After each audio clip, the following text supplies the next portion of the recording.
A veces hay confusión sobre la diferencia entre estas dos funciones, así como cómo determinar los derivados de estas funciones. Son ambas funciones compuestas. Pero para esta primera función aquí, el exponente de 4 está adjunta a toda la función registro natural x, y esta función aquí, el exponente de 4 solo se une a x, así que tendrá que aplicar la regla de cadena para diferenciar ambas de estas funciones, y la clave está identificando la función interna, y dejando que es igual u, así que para esta función, la función interna es el registro natural x, así que dejaremos igual el registro natural x, por lo tanto u' mod se dividirá por x, así que, ahora podemos pensar en esta función u.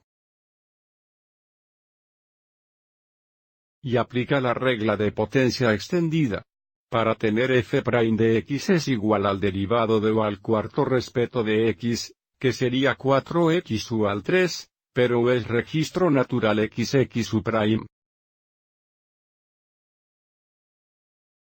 Y u' es un x, así que nuestra función derivada será igual a 4x registro natural levantado al tercer poder dividido por x.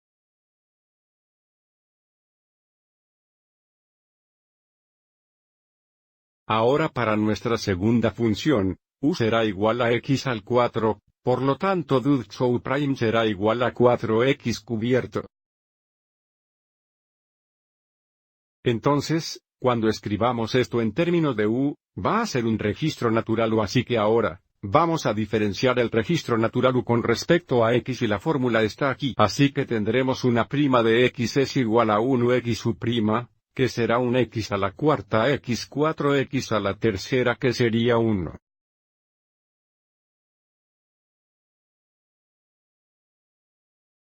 Y ahora, podemos simplificar tres factores de x aquí.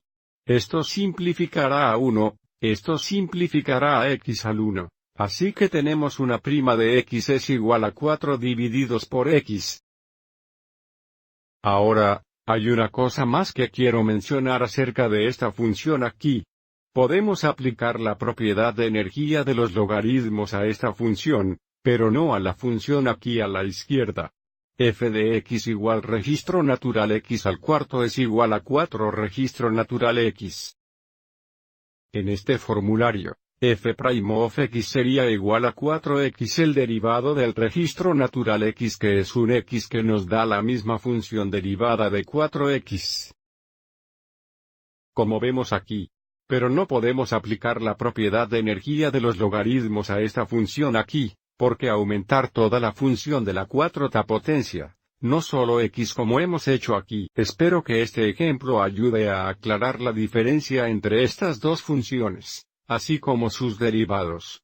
A continuación, miraremos un ejemplo que requiere la regla del producto.